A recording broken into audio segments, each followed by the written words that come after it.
एक नगर के एक राजा थे, उनकी बेटी का नाम था वैराग्यवती।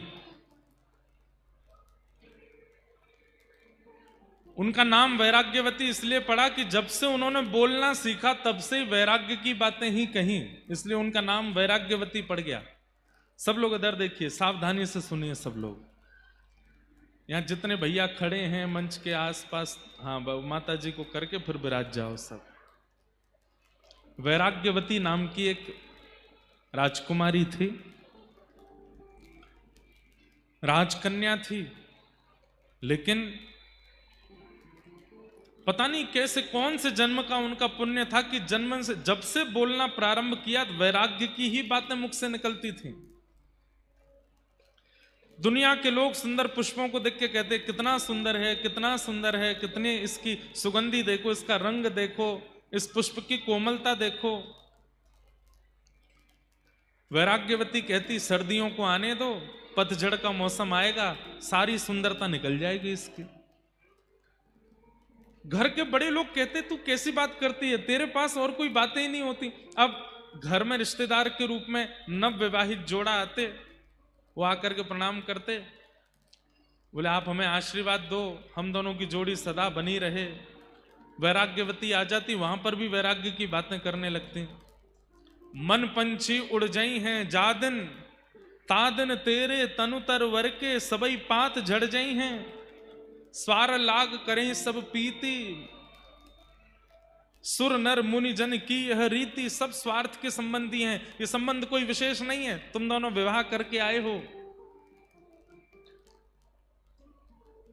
हर जगह वैराग्य की बात करती थी, इसलिए उसका नाम वैराग्यवती।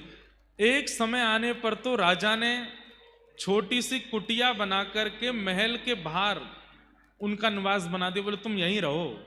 और पूरे दिन क्या करती, केवल ठाकुर जी का स्मरण।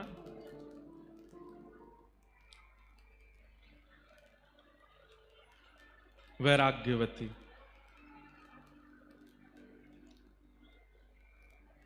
ठाकुर जी का स्मरण करती और कोई उसके पास चर्चा नहीं होती। एक दिन अपनी कुटिया में बैठी थी, नाम की कुटिया थी, क्योंकि राजा की पुत्री है तो सब प्रकारेण सारे सुख थे उसके पास, पिता ने सारी व्यवस्था कर रखी थी, सोने चांदी के बर्तन दे रखे हैं, सब कुछ दे रखा है, सब कुछ व्यवस्थित था उनके पास। तो एक बार एक चोर आया, ध्यान से सुनिएगा, और उस चोर को पता चला कि राजा के यहां पहुंचना तो बहुत मुश्किल है, महल में रहते हैं, बहुत लोग पहरेदारी में रहते हैं, पर ये राजा की पुत्री है वैराग्यवती, ये बाहर रहती है, और हमने सुना है इसके पास भी इतना धन तो है इसकी कुटिया में कि अगर चोरी कर लिया जाए तो हमारा कम से कम 1-1.5 साल का तो पोषण हो ही जाएगा। तो वो चोर जैसे ही वैराग्यवती की कुटिया में प्रवेश करने लगा तो वैराग्यवती उस समय ठाकुर जी की पूजा करके कुछ प्रार्थना कर रही थी, तो उसने सुना ये बोल क्या रही है। तो वैराग्यवती बोल रही थी, ठाकुर जी मुझे संसार से वैराग्य हो गया, माता पिता परिवार सबने मुझे दूर कर दिया, आपकी बड़ी कृपा, आपकी कृपा से सब मुझसे दूर हो गए, बस अब मुझे एक की चाह है, आप मत मिलिए मुझे, पर मेरे जीवन में एक सदगुरु भेज दीजिए, जिन गुरु की कृपा से मैं आपको प्राप्त कर सकूं, ऐसे गुरु मेरे जीवन में भेज दीजिए, गुरु कृपा मुझ पर करवा दीजिए।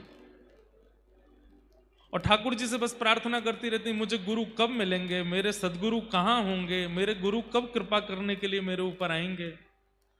तभी वो चोर पहुंच गया और चोर ने सुन लिया। चोर ने मन में विचार किया, ये गुरु खोज रही है, भेष ही तो बदलना है, मैं बन के चला जाता हूं। धोती पहन करके, सिर पर बढ़िया त्रिपुंड लगा करके, और हाथ गले में कुछ मालाएं डाल करके, झोला टांग करके तुरंत द्वार पर आ गए, और द्वार पर आकर के उस वैराग्यवती से कहने लगे, जल मिलेगा, हम बड़े प्यासे हैं, सीताराम जल मिलेगा। वैराग्यवती ने देखा देख करके बोली मेरे द्वार पर संत आए हैं। तुरंत जल लेकर के आई और जल ला करके जैसे ही प्रस्तुत करने लगी तो वो चोर जो संत का रूप धारण करके बोला, अरे अरे सुनो, प्यास तो मुझे बहुत लगी है, लेकिन मेरा एक नियम है। क्या?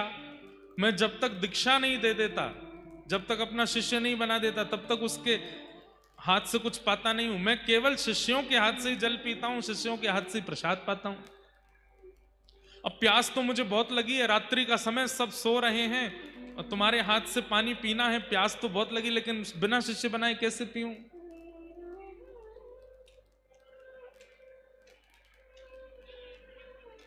वैराग्यवती बोली, आप प्यासे रहेंगे ये मुझे स्वीकार नहीं, और मैं तो अभी ठाकुर जी से कह ही रही थी कि मुझे गुरु दे दीजिए, और उसी समय आपका आना हुआ है, तो निश्चित है कि आपको ठाकुर जी ने ही भेजा होगा मेरे गुरु रूप में आने के लिए। आप एक काम कीजिए, जल का पात्र बाद में आप पी लीजिएगा, मुझे दीक्षा दे दीजिए। हाँ, ये काम बढ़िया रहेगा, बैठो। और चोर ने अब उसको जो भी आता था मंत्र वंत्र बोलना, जो उसको राम नाम याद था या जो भी नाम याद था, कान में बोल दिया और गले में एक माला पहना दी, तिलक कर दिया। बोले आज से तुम मेरी शिष्या हो, लाओ अब जल पिलाओ। जलपान कर लिया। जलपान करने के बाद में गुरुजी बोले, बेटा अब हमको आगे अपने आश्रम की ओर जाना है और आश्रम का बहुत बड़ा उत्सव आ रहा है, उसकी व्यवस्था भी करनी है। जी गुरुदेव आप आज्ञा करो। बोले काम करो, तुम्हारे पास जितना भी द्रव्य है, जितना भी सब सामग्री है, सब लेके चलो और हमारे आश्रम में थोड़े सहायता करना। और हमारी गुरु दीक्षा का एक नियम और रह गया है, वो हम अभी करेंगे। क्या नियम है गुरुजी? बोले आप चलो। तो वैराग्यवती चल पड़ी, अपने घर का सारा सामान लेकर के, सारा धन धान्य लेकर के। अब तो गुरु मिल गए हैं, जो कहेंगे सब करूंगी।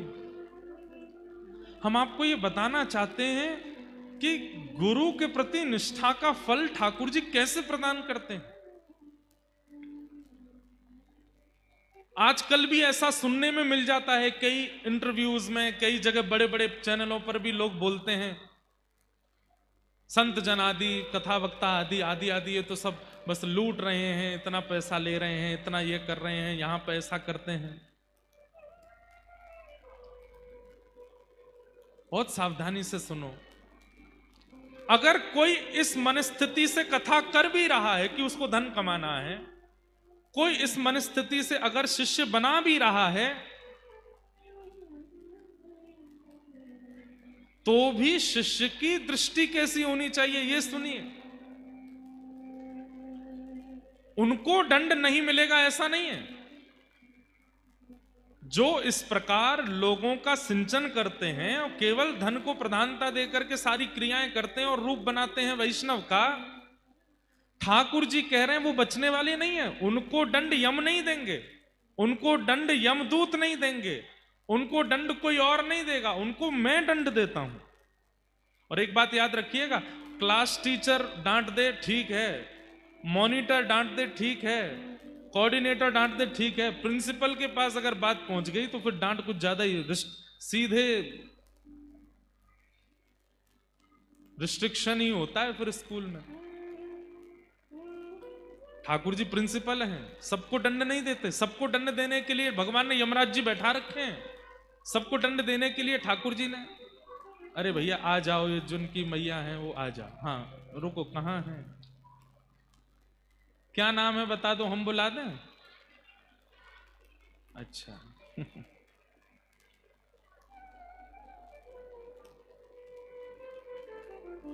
अद्भुत है, वाह।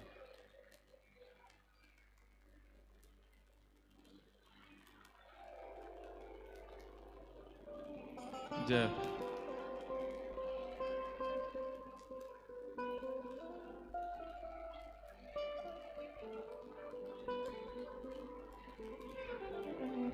जय।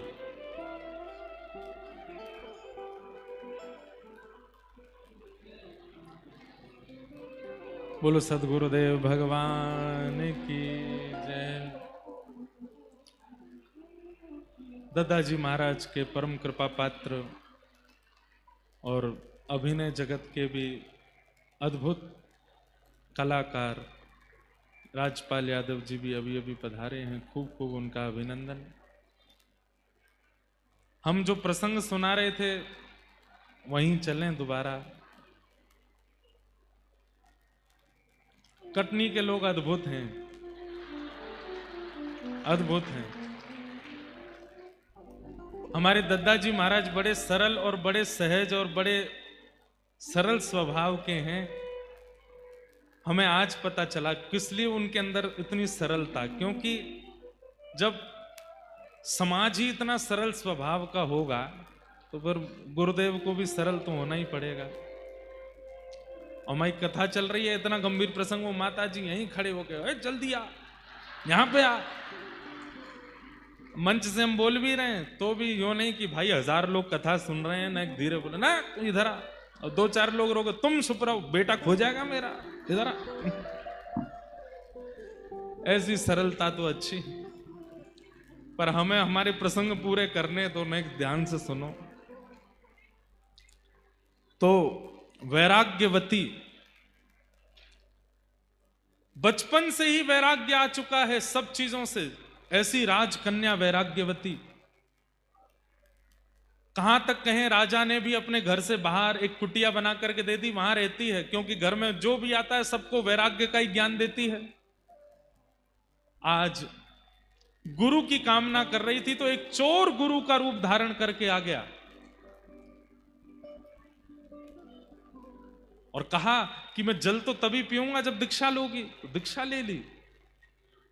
दीक्षा लेने के बाद में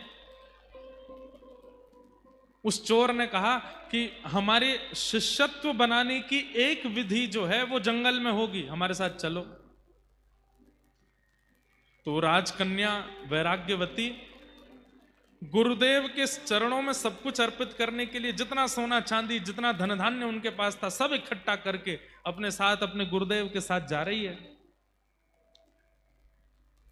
बीच घनघोर जंगल में जाकर के उस चोर ने विचार किया, यहां राजा की सेना मुझे नहीं ढूंढ पाएगी और मैं यहां इसके पास जितना धन है सब चुरा करके यहां से भाग जाता हूं, पर यह भी एक तरीके से भागूंगा। कैसे? वैराग्यवती से कहा, वैराग्यवती इधर आओ। जी गुरुदेव आज्ञा करो। ये जितनी पोटली सामान सोना चांदी सब नीचे रख दो। रख दिया गुरुदेव, आज्ञा करो। पेड़ के पास खड़ी हो जाओ। पेड़ के पास खड़ी हो गई। एक बड़ी रस्सी लेकर के आए वो चोर और उस रस्सी से वैराग्यवती को बांध दिया और कहा, अब तुम्हारी असली दीक्षा हो रही है। क्या करना होगा गुरुदेव? बोले, जब तक मैं लौट करके ना आऊं तब तक तुमको यहीं बंधे रहना पड़ेगा, और तुम अगर यहीं बंधी रही तो तुम्हारी दीक्षा पूर्ण होगी। फिर तुम जो चाहोगी, जिस ठाकुर का दर्शन, जिस भाव का दर्शन, जिस लोक की प्राप्ति, वो सब तुमको मैं गुरु कृपा से तुमको प्रदान करूंगा। बस याद रहे, जब तक मैं आऊं ना यहीं बंधी रहना। वैराग्यवती बोली, गुरुदेव आप चिंता मत करो, मेरी निष्ठा है आपके चरणों में। बंध गई वहीं पर। चोर गुरु जो बने थे सारा धन धान्य लेकर के, सोना चांदी आदि सब चुरा करके वहां से और निकलते बने। अपनी पोशाक वोशाक सब उतार के फेंक दी। खूब नाचने लगे। बोले, अब तो आनंद आ गया, 1-2 साल की भरपाई हो गई, इतना सोना चांदी मिल गया, गुरु बनकर के किसी को ठग लिया, अब आनंद आएगा। और वैराग्यवती तो वहीं खड़ी है और बार बार उस चोर के चरणों का ही स्मरण कर रही है। कैसे युगल चरण है मेरे गुरुदेव के, कैसे सुंदर स्वरूप है मेरे गुरुदेव के। मेरे गुरुदेव कितने कृपालु हैं। यहां राज्य में हल्ला हो गया कि वैराग्यवती अपने भवन में नहीं है और सारे उसके गहने और जितने भी सोने चांदी आदि थे वो सब भी वहां से कोई ले जा चुका है। राजा ने अपनी सेना लगा दी चारों दिशाओं में, मेरी पुत्री को ढूंढो, कहां है। ढूंढते ढूंढते 3 दिन लगे। 3 दिन बाद घनघोर जंगल में वैराग्यवती मिली। एक पेड़ से बंधी हुई खड़ी है, मुख पर प्रसन्नता है, अपने गुरुदेव का स्मरण कर रही है। तभी सैनिकों ने जाकर के वैराग्यवती को प्रणाम किया। प्रणाम राजकुमारी, पिताजी महाराज आपको ढूंढ रहे हैं, आप जल्दी चलिए। जैसे ही रस्सी खोलने लगे, खबरदार खोलना नहीं, मेरे गुरुदेव मुझे बांध करके, मेरी दीक्षा चल रही है, जब तक गुरुदेव लौट करके नहीं आएंगे तब तक मुझे यहीं रहना है। सैनिक अब इससे ज्यादा क्या कर सकते हैं? दौड़ करके राजा को जाके बताया, उस जंगल में वहां वैराग्यवती बंदी है। बोल रही है कि गुरुदेव बांध के गए हैं, वो जब तक नहीं खोलेंगे तब तक नहीं आऊंगी। राजा, राजमाता, पूरा परिवार गया। सबने जाकर के कहा, वैराग्यवती चलो यहां से आगे जाना है घर पर। और कब तक बंदी रहोगी? 3-4 दिन तो तुम्हें हो गए। पिताजी, आप तो जानते हैं बचपन से ही मेरा स्वभाव वैराग्य का रहा है। कृपा करके जब तक मेरे गुरुदेव आके ना खोलें तब तक मेरे को स्पर्श मत कीजिएगा। मेरे गुरुदेव ही आकर के रस्सी खोलेंगे तभी मैं यहां से जाऊंगी। राजा बोले, तुम्हारे गुरु कौन है? क्या नाम है? कौन से संप्रदाय के हैं? किस शहर में रहते हैं? कहां उनका आश्रम है? कुछ तो बताओ। वैराग्यवती बोली, ये तो मुझे नहीं पता। वो तुम्हें नहीं पता तो फिर कैसे चलेगा काम? मैंने गुरुदेव से नहीं पूछा, गुरुदेव बताएंगे तो मैं उसकी जानकारी रखूंगी, मैं अपने आप कैसे पूछ सकती हूं?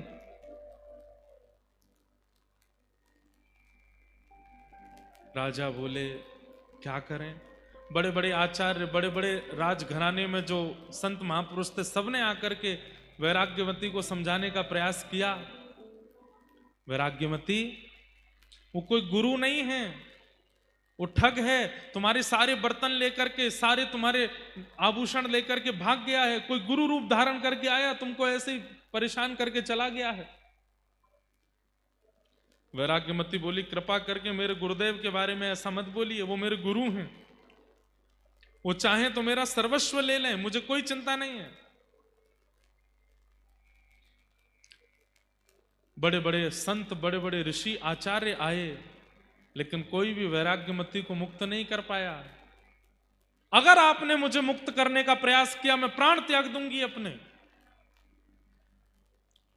सब चिंता में बैठे। तभी अनेक संतों ने नारद जी का स्मरण किया, वहीं बैठ करके यज्ञ किया। नारद जी का आवाहन करना चाहा कि हे नारद जी, आप पधारो। हाथ में करताल लेकर के, वीणा लेकर के श्री नारद जी प्रकट हो गए और प्रकट होकर के बोले, कहिए क्या बात है? बोले कि हमारी पुत्री यहाँ पिछले करीब 10-12 दिनों से बंधी हुई है और कह रही है गुरु आके खोलेंगे तो ही मुक्त होंगी। नारद जी महाराज ने जाकर के कहा, पुत्री, मैं नारद हूं। देवदत्ताम मिमाम वीणाम स्वरत ब्रह्म विभूषिताम मूर्छयित्वा हरिकथाम गायमानश्चराम्य हम। मैं देवदत्ता वीणा लेकर के जगह जगह ठाकुर जी का यश गाता हूं। मैं नारद हूं। मैं तुम्हें आज्ञा देता हूं, ये रस्सी खोल दो, माता पिता परेशान हो रहे हैं तुम्हारे।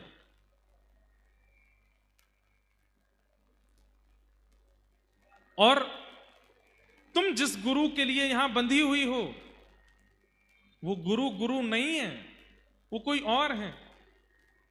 वो केवल तुम्हारा धन हरण करने के लिए आए थे।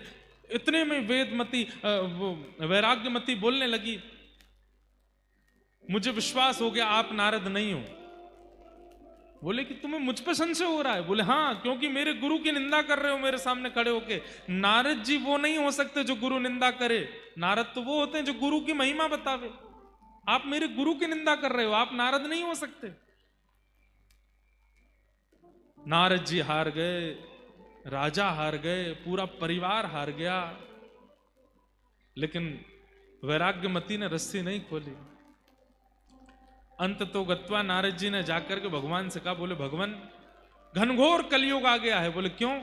बोले एक चोर समान गुरु की बात मान करके एक वैराग्यमती नाम की कन्या अपने आप को पेड़ से बांध करके खड़ी है। उसका गुरु कोई संप्रदाय से नहीं है, उसकी गुरु की प्रणाली कोई परंपरा से नहीं है। घनघोर पापी, एक चोर जबरदस्ती गुरु दीक्षा देकर के चला गया, और उस वैराग्यमती को देखो बंद करके खड़ी है एक पेड़ से। मेरे गुरु आके खोलेंगे तो ही खुलूंगी। ठाकुर जी बोले, हम चलते हैं, हम जाकर के बोलेंगे तो खोलना पड़ेगा। शंख चक्र गदा पद्मधारी श्रीमन नारायण गरुड़ पर विराजमान होकर के आ गए। चारों लोकों से महाराज चारों ओर से तीनों लोकों से पुष्प वर्षण होने लगा। ठाकुर जी प्रकट हो गए, वैराग्यमती के नेत्र सजल हो गए, पूरा परिवार धन धन्य हो गया। ठाकुर जी प्रकट हो गए, ठाकुर जी प्रकट हो गए। ठाकुर जी ने प्रकट होकर के वैराग्यमती को देखा, बोले हम तुम्हारी निष्ठा पे बहुत प्रसन्न हैं। ऐसी गुरु निष्ठा, ऐसी गुरु निष्ठा कि तुमने इतने इतने महीनों से अपने आप को पेड़ से बांध करके रखा है। हम तुम्हारी निष्ठा से बड़े प्रसन्न हैं। अब हम आज्ञा करते हैं,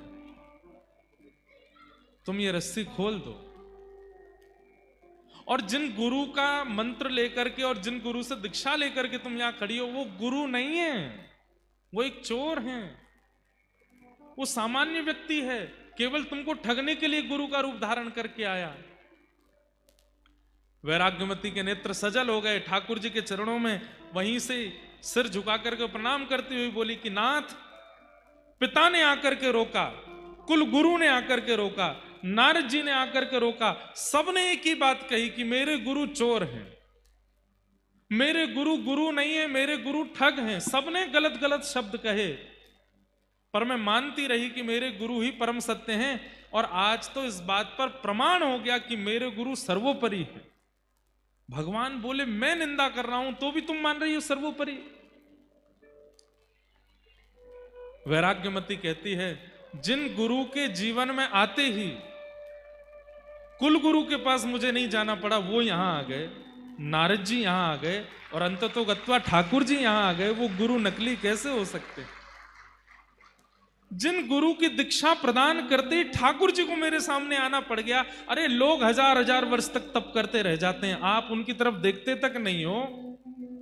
यहां पर 11 दिन मुझे बंधे हुए पेड़ से, और मेरे गुरु बांध करके चले गए और बोल करके गए जब तक मैं ना आऊं तब तक खोलना नहीं। अगर मैंने पहले ही खोल दिया होता तो आज आपके दर्शन होते, नारद जी के दर्शन होते, इतने युग पुरुषों के दर्शन होते। ये मेरी गुरु की वाणी और ये मेरे गुरु की कृपा है। भगवान बोले जय हो, चलो अब हम आज्ञा कर रहे हैं, खोल दो। बोले ना, जब तक गुरु जी नहीं खोलेंगे तब तक नहीं आऊंगी। भगवान ने नारद जी को बोला, हे नारद क्या करो, हनुमान जी को बुलाओ।